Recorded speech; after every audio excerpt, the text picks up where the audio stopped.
Check this out. I have a story for y'all today on how I closed my very first virtual wholesale deal. Stay tuned.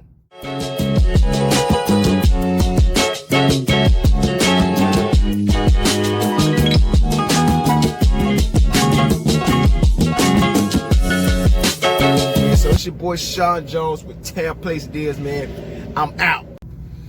What's up, guys? You're in the right place at the right time at the right moment. So you want to be a virtual wholesaling guru, a wholesaling monster such as myself, a virtual wholesaling shark, whatever you want to be. I'm gonna give y'all my very first story, man. How I actually closed the deal. And mind you, I wasn't all the way there with the knowledge, guys. That's why I always tell people to take action. Take action.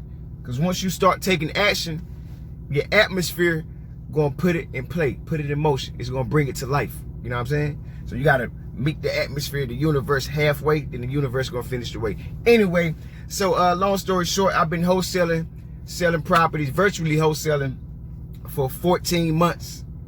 14 months. Damn. Seemed like it's been longer than that. 14 months. But anyway, so yeah, so long story short, you know, I was searching around on the internet. I did some little research.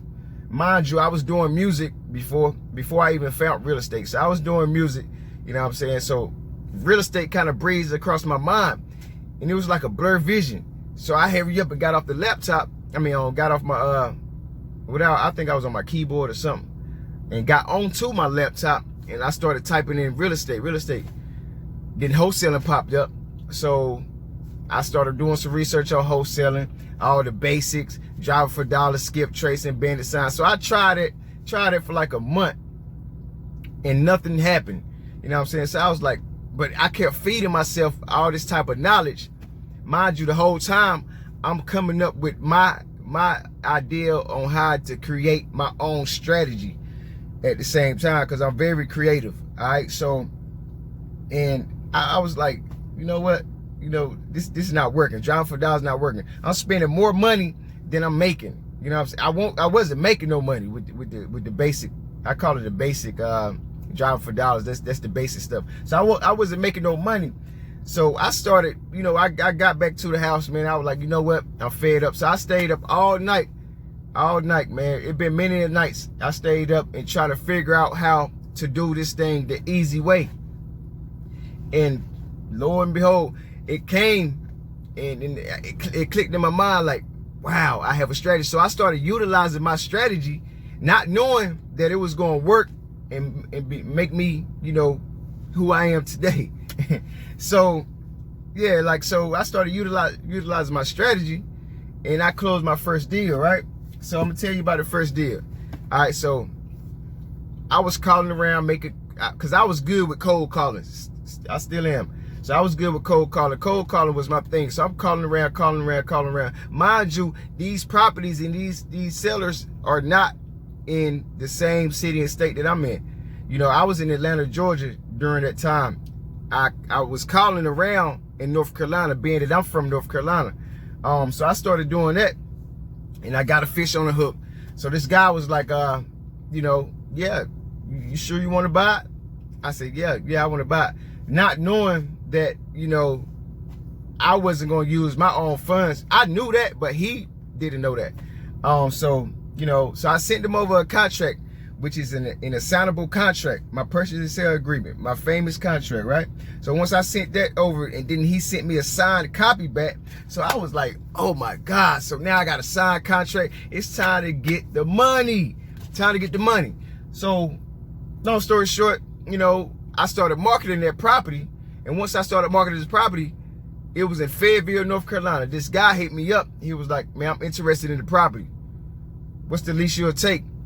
I said, man, you know, because I think I got it under contract for 30, and the property was around 80, about 80 to 95. That was the ARV on the property. And I think I sold it for 40,000. But it ain't go like that. I ain't sell it for 40,000. I was going to sell it for 40,000. But so I started looking at owner financing. So I started doing some research on owner financing. So I was like, man, in order to get me a faster check, You know what I'm saying? Because my price was probably too high. That's why I wasn't getting no bites like that. But once I started dropping that price, and then I put owner finance it, its property is owner finance friendly. Once I did that, you know, I started getting hit. So this guy hit me up. He was like, man, you know, I could put, what did he say? I could put $3,000 down. I said, nah, we ain't gonna be able to do that. So I called the seller. Mind you, I called the seller. I said, hey, I got a guy that, would you do owner financing? He was like, oh yeah, sure. So I was like, I got a guy that want to put $3,000 down, and you know, but I'm not going to charge him that. I'm telling this man straight up. I said, I'm not going to charge him that. He gonna have to put $5,000 down. He was like, well, loans, you know, I get $3,000 and you get your fee, everything good. So this guy said, okay. I told the guy, I said, yeah, I could do 5,000. I can't do 3,000. And he said, you for real? I said, yeah. He was like, yes, I want to do it. So my heart dropped. I said, oh my God. So now I have a buyer, right? So we drove all the way from Atlanta to Fayetteville, right? So the guy came, he pulled up. This is my first time meeting the buyer, my first time meeting my seller. Mind you, I didn't know how everything works as far as like, I could have got my attorney to send me a check.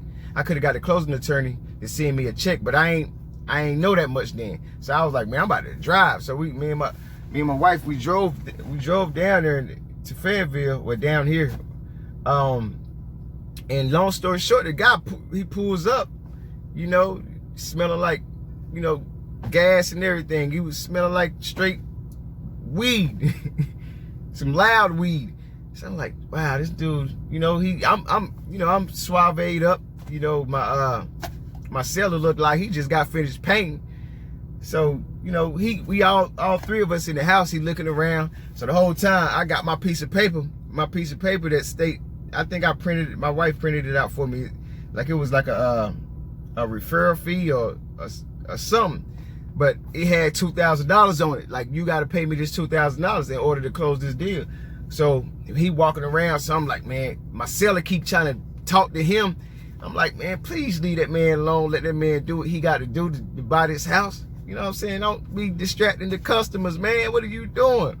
So he was like, well, man, I said, man, listen, do you want the property? I stepped in front of the seller, you know what I'm saying? Because the seller, you could tell he won't used to doing stuff like this, you know what I'm saying? So I was like, you like the property, bro? Because it's my buyer anyway. So he was like, yeah, I like it. So he was like, I'll be right back.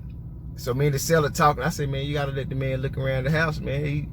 You know, you gotta let him look around the house. You can't be following him, pointing out stuff that you think need fixed and all that. Let that man do his own due diligence. You know what I'm saying? That's rule number one. You don't do that. So he came back in with a stack of money. I said, man, you like it? Hey, look, I was like, you like it for real, bro? I started smiling. He was like, yeah. So I was like, sign right here. My contract said Sean Jones get $2,000 out of this deal. His contract, I wasn't worried about my seller contract. So once he counted that money out on the floor, it was no cherry. So he started counting the money out on the floor. And I was like, man, this man really about to pay me $2,000. So long story short, he paid me the money, paid the seller the money. I hauled ass. You know what I'm saying? Because I thought he was about to be like, man, I need my money back. But, you know, as we got closer and closer to our house, he ain't called or nothing. So it ain't hit me yet. So the next day, I went to sleep because I was still thinking this man was about to call me and tell me he want the money back. So I went to sleep and got up and looked in my pocket. I just threw the money on the bed. And I was like, damn, this is what I'm going to do forever. This is exactly what I'm going to do. I'm going to virtually wholesale properties. So now I know how to not go to these properties and not to see the property.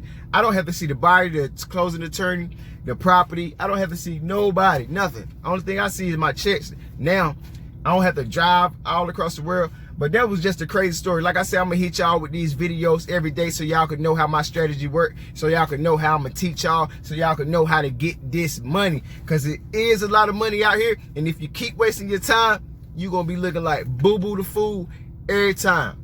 It's your boy Sean Jones with Town Place Deals. I'm out, people.